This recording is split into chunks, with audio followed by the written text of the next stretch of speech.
चलो मैं स्टार्ट करता हूँ। तो आज हम लोग डिस्कस करेंगे Einstein coefficient and their relations के बीच में। ठीक है, तो जो जैसे हम लोगों का स्पॉन्टेनियस एमिशन होता था, एब्जॉर्प्शन होता था, ठीक है, स्टिमुलेटेड एमिशंस होता था, तो उसमें कुछ कोफिशिएंट्स होते थे जो आइंस्टीन ने दिए, थ्योरेटिकली दिए थे। थ्योरेटिकली कोफिशिएंट्स दिए थे, वो क्या होते हैं? सपोज उन्होंने क्या कहा, the probability of absorption transition occur is given by, उन्होंने कहा कि जो प्रोबेबिलिटी है एब्जॉर्प्शन ट्रांजिशन की, सपोज P12 यानी कि 1 1 2 का मतलब क्या हुआ? 1 is the for energy state E1 and 2 is the energy state for E2, यानी कि 1 से 2 के बीच में, 1 से 2 के बीच में मतलब energy state for 1 and 2 energy state 2 is equals to V12 rho V, यानी कि ये डेंसिटी है, रो डेंसिटी है, प्रोबेबिलिटी डेंसिटी होती है। ठीक है, तो B12 इन्होंने कोई प्रोबेबिलिटी कांस्टेंट ले लिया है, यानी कि प्रोबेबिलिटी ऑफ एब्जॉर्प्शन ट्रांजिशन का जो सिंबल दिया है इन्होंने, probability of absorption transition is equal to B12 rho V। Rho आपकी प्रोबेबिलिटी डेंसिटी होगी, रो आपकी प्रोबेबिलिटी डेंसिटी है, यानी कि प्रोबेबिलिटी किसकी? फॉर एनर्जी स्टेट E1 से एनर्जी स्टेट E2 तक जाने में जो नंबर ऑफ एटम्स होंगे, वो प्रोबेबिलिटी ऑफ P12 से डिस्क्राइब किया है। P12 यानी कि 1 इसमें क्या है? 1 is the lower energy state and 2 is the upper energy state, यानी कि जो ट्रांजिशन है हमारा, यानी कि एब्जॉर्प्शन वाला क्या था पहले, जो जैसे हम लोगों ने डिस्कस किया था कि जब भी कोई एटम अपने ग्राउंड स्टेट में होता है तो वो एनर्जी एब्जॉर्ब करता है और उसके बाद हमारा हायर एनर्जी स्टेट पे पहुंचता है, यानी कि ग्राउंड स्टेट में एटम्स होते हैं वो एनर्जी एब्जॉर्ब करते हैं और वो हायर एनर्जी स्टेट में पहुंचते हैं। इसका मतलब क्या हुआ? तो उस पोजीशंस को, यानी कि लोअर एनर्जी स्टेट से हायर एनर्जी स्टेट में पहुंचने के लिए उन्होंने एक कोफिशिएंट दिया, यानी कि प्रोबेबिलिटी एब्जॉर्प्शन ट्रांजिशन का कोफिशिएंट क्या है? Probability P for probability 1 for ground state and 2 for ground upper state, यानी कि ग्राउंड स्टेट से अपर स्टेट में जाने की जो प्रोबेबिलिटी डेंसिटी होगी, यानी कि प्रोबेबिलिटी कोफिशिएंट हो जाएगा, वो B12 रो V होगा, B12 रो V होगा। इसी तरह सेम प्रोसेस के लिए दूसरा क्या है? दूसरा प्रोबेबिलिटी है the probability of that the spontaneous emission occur. Spontaneous emission, आप देखो ग्राउंड स्टेट से एटम हायर स्टेट में पहुंच जाना, यानी कि ग्राउंड स्टेट से एटम को हायर एनर्जी स्टेट में पहुंचने को इन्होंने डिस्क्राइब किया किससे? P12 से, यानी कि P12 से ग्राउंड स्टेट से हायर स्टेट, मतलब एनर्जी स्टेट 1 से एनर्जी स्टेट 2 में पहुंचने के लिए प्रोबेबिलिटी एब्जॉर्प्शन ट्रांजिशन P12 हो गया प्रोबेबिलिटी के फॉर्म में। और इसी तरह स्पॉन्टेनियस एमिशंस का क्या है? स्पॉन्टेनियस एमिशन में क्या होता है? एटम्स हायर एनर्जी से रिड्यूस आ जाता है लोअर एनर्जी स्टेट में, एटम हायर एनर्जी स्टेट से लोअर एनर्जी स्टेट में आता है with releasing of that photon, जो उसने एब्जॉर्ब किया था वो फोटोन एनर्जी रिलीज करते हुए लोअर एनर्जी स्टेट में आ जाता है, यानी कि second energy state 2-1, probability of 2-1, यानी कि हायर एनर्जी स्टेट क्या थी? E2, तो इसका E2 का 2 और 1 क्या है? लोअर एनर्जी स्टेट क्या है? E1, यानी कि 1, यानी तो स्पॉन्टेनियस एमिशन का प्रोबेबिलिटी क्या हो, इन्होंने डिस्क्राइब किया, किससे डिनोट किया?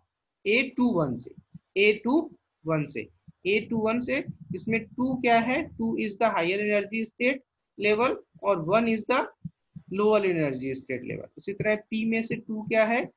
हायर एनर्जी से, यानी कि E2 लेवल पे, और 1 इज द ग्राउंड लेवल पे, यानी कि हायर एनर्जी स्टेट से ग्राउंड लेवल पे आ रहा है, यानी कि ग्राउंड लेवल स्टेट्स में आ रहा है, ठीक है। तो इसको इन्होंने डिनोट किया A21 से, A21 से, ठीक है। उसी तरह probability of stimulated emission, stimulated emission में भी क्या होता है, स्टिमुलेटेड एमिशन में भी हमारा एटम जो है हायर एनर्जी स्टेट से ग्राउंड एनर्जी स्टेट में आता है, यानी कि टू E2 पोजीशन से हमारा E1 स्टेट में आता है। तो प्रोबेबिलिटी ऑफ P21, इसमें स्पॉन्टेनियस लिखा हुआ है सफिक्स में, और यहाँ पे स्टिमुलेटेड एमिशन होता है, यानी कि प्रोबेबिलिटी ऑफ स्पॉन्टेनियस ये होगा, प्रोबेबिलिटी ऑफ स्टिमुलेटेड अगर बात करेंगे तो उसमें आएगा B21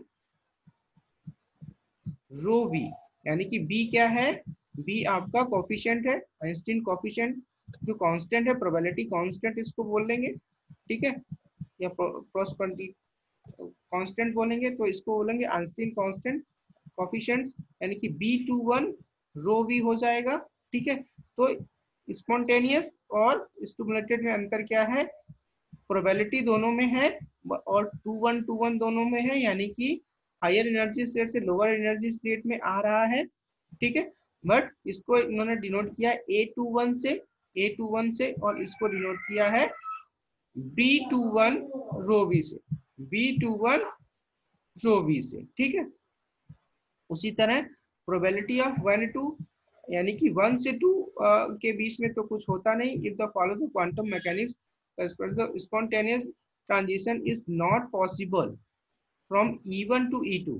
भाई ग्राउंड स्टेट से अपर एनर्जी स्टेट में स्पॉन्टेनियस एमिशन तो होता नहीं है, ग्राउंड स्टेट से अपर एनर्जी स्टेट में जाने में स्पॉन्टेनियस एमिशन तो होता नहीं है, ओनली अपर एनर्जी स्टेट यानी कि 2 से A के आने में स्पॉन्टेनियस एमिशन होता है। 2 से A के आने में मतलब अपर एनर्जी स्टेट से लोअर एनर्जी स्टेट में तभी स्पॉन्टेनियस एमिशन होता है, ना कि ग्राउंड एनर्जी स्टेट से अपर एनर्जी स्टेट में जाने में, वहां पे एब्जॉर्प्शन होता है, एब्जॉर्प्शन में एनर्जी एटम्स एब्जॉर्ब करके वो अपर एनर्जी स्टेट में पहुंचता है, और स्पॉन्टेनियस में क्या है, अपर एनर्जी स्टेट से एटम एनर्जी रिलीज करके लोअर एनर्जी स्टेट में आता है। तो A21 तो हमारा 0 होगा, क्योंकि यहाँ से लोअर से अपर में कुछ हमारा स्पॉन्टेनियस एमिशन होता ही नहीं है, ठीक है। उसी तरह A21 उसके लिए स्टिमुलेटेड में भी नहीं होता है, स्टिमुलेटेड में भी A21 में नहीं होता है, ठीक है। तो ये भी हमारा 0 रहेगा।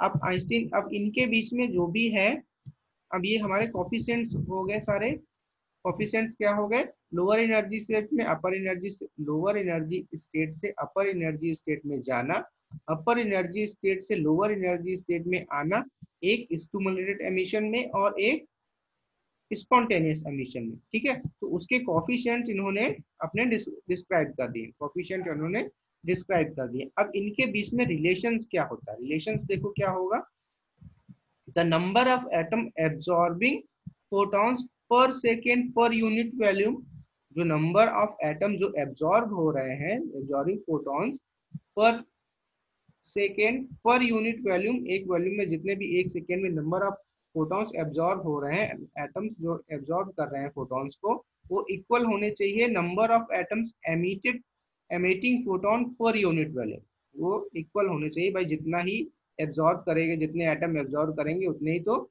एटम हमें रिलीज करेंगे, तो वो टोटल इक्वल होने चाहिए। अब देखो number of atoms absorbing photons per second per unit volume का क्या है, एब्जॉर्प्शन का क्या दिया था इन्होंने, suppose N1 number of atoms हैं, तो ये B12 रो वी, ये कोफिशिएंट इन्होंने दिया था B12 रो वी, और नंबर ऑफ एटम्स इन्होंने N1 ले लिए, नंबर ऑफ एटम्स ले लिए, सपोज N1 ले लिए, ठीक है। यानी कि ये एब्जॉर्प्शन की बात कर रहे हैं, नंबर ऑफ एटम्स से एब्जॉर्प्शन की बात कर रहे हैं, यानी कि एब्जॉर्ब में क्या है, लोअर एनर्जी स्टेट में अपर एनर्जी स्टेट में, लोअर एनर्जी स्टेट से एब्जॉर्प्शन फोटोन करेगा एटम और अपर एनर्जी स्टेट में जाएगा, उस समय ये वैल्यू आई, यानी कि इस पोर्शन की नंबर ऑफ एटम्स जो एब्जॉर्बिंग फोटोन है वो कितने आ रहे हैं, B12 rho v N1, B12 rho v N1, ठीक है।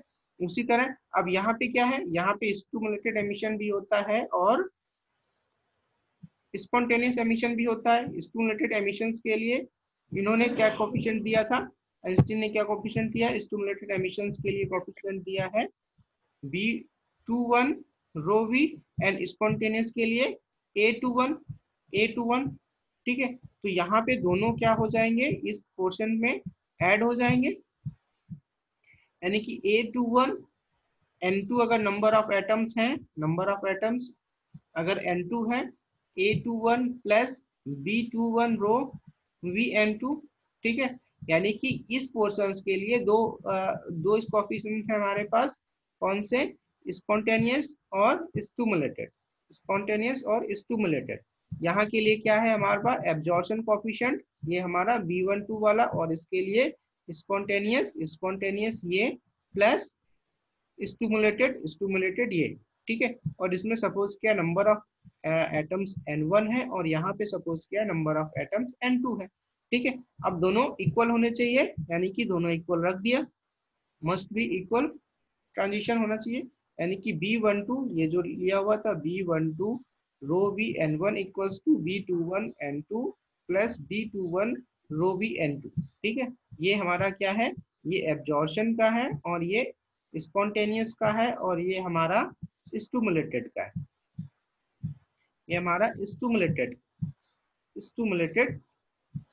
स्टिमुलेटेड का है ठीक है। तो यहाँ पे क्या है, अब इसको देखो रो V1 रो वी यहाँ पे भी है, रो वी यहाँ पे भी है, इसको उस तरफ ले जाके कॉमन ले लिया, यानी कि रो वी कॉमन ले लिया, तो B12 N1 minus B21 N2 equal to ये बचा A21 N2 रो वी को फिर इसको अगर क्रॉस मल्टीप्लिकेशन कर दिया तो ये कुछ इस फॉर्म में फॉर्मूला आ गया ठीक है। इस फॉर्म में क्या है, अब इसमें क्या किया इन्होंने B12 अपॉन N2 को दोनों से डिवाइड कर दिया, डिवाइडिंग नोमिनेटर और डिनोमिनेटर में क्या किया है, dividing B12 and N2 B12 and N2 को न्यूमरेटर और डिनोमिनेटर में डिवाइड कर दिया है ठीक है।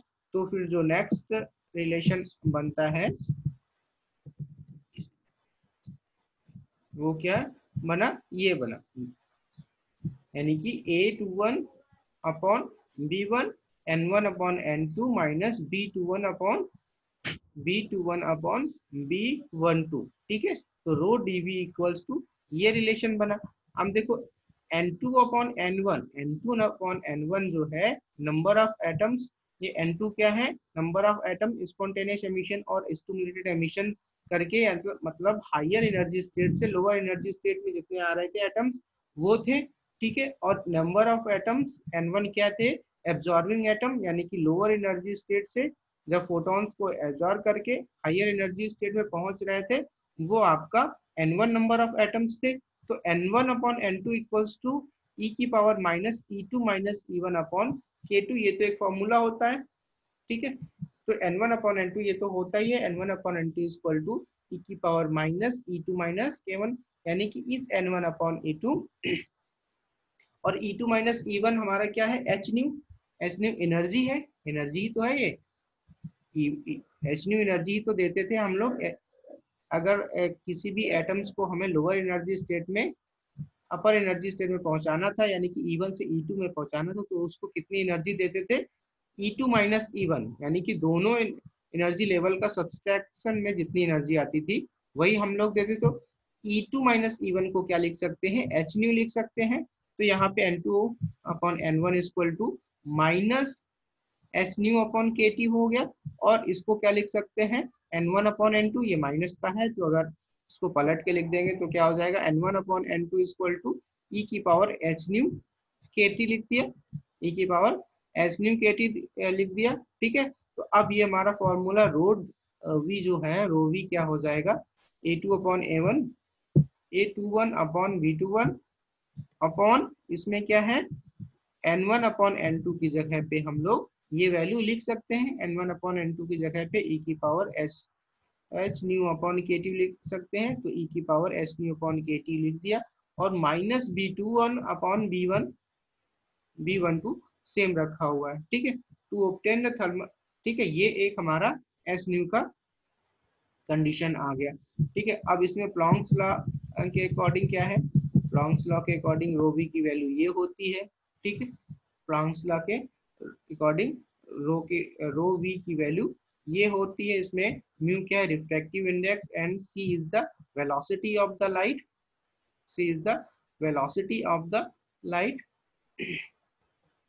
तो अब इसको और इसको अगर कंपेयर करते हैं, इसको इक्वेशन नंबर 2.22 और 2.23 को अगर आप कंपेयर करते हैं, तो जो B21 अपॉन B12 की वैल्यू आ जाएगी वो कितनी आएगी, B21 अपॉन B12 की वैल्यू कितनी आएगी, ये देखो A21 अपॉन B12 की वैल्यू क्या हो जाएगी, ये वैल्यू ये कांस्टेंट जितने 8 pi h nu square upon mu square upon C square, ये कांस्टेंट वैल्यू। और B21 अपॉन B12 की वैल्यू क्या हो सकती है, 1 हो जाएगी, 1 हो जाएगी। अगर इसको और इसको कंपेयर करते हैं, इस इक्वेशन और इस इक्वेशन को कंपेयर करते हैं, तो ये वैल्यू जो है, ये value equals to A21 upon B12, A21 upon B12, और ये वैल्यू जो है, ये वैल्यू हमारी क्या है, 1, ये वैल्यू 1 है। तो इसका मतलब क्या हुआ, तो the above equation are known as the, तो ये हमारी एक वैल्यू बन जाती है, ठीक है। तो ये कोफिशिएंट्स हमारे इक्वेशंस, इससे हम क्या निकाल सकते हैं, ये कोफिशिएंट्स की वैल्यू निकाल सकते हैं। तो इस इक्वेशंस को बोलते हैं आइंस्टीन्स रिलेशन। इनके बीच में जो रिलेशन आ रहा है, यानी कि B12 इक्वल टू B12 और ये वाला जो रिलेशन आ रहे हैं, इनको बोलते हैं आइंस्टीन कोफिशिएंट, को बोलते हैं आइंस्टीन रिलेशंस और Einstein coefficients. B12, B21 and BA21 are the Einstein coefficient, ये आपके आइंस्टीन कोफिशिएंट है। और इनके बीच में रिलेशन क्या है, B12 और इनके बीच में क्या रिलेशन निकाला है, B12, देखो B12 equals to B21, B12 equals to B21, ठीक है। और B21 B21 हमारा किससे है, B21 को अगर हम यहाँ से भी निकाल सकते हैं, B12 की वैल्यू यहाँ से भी निकाल सकते हैं, यानी कि C अपॉन, और ये वैल्यू कितनी आएगी, C square upon 8 pi h new की power h new cube mu cube A21, यानी कि इनके बीच में जो रिलेशन आएगा, ये आपके रिलेशन होंगे आइंस्टीन कोफिशिएंट के, आइंस्टीन कोफिशिएंट के ये आपके रिलेशन, ठीक है। तो आज हाँ, ये आइंस्टीन कोफिशिएंट और उनके बीच में रिलेशंस हो गया है। अब बात करते हैं इसके एप्लीकेशंस के बारे में।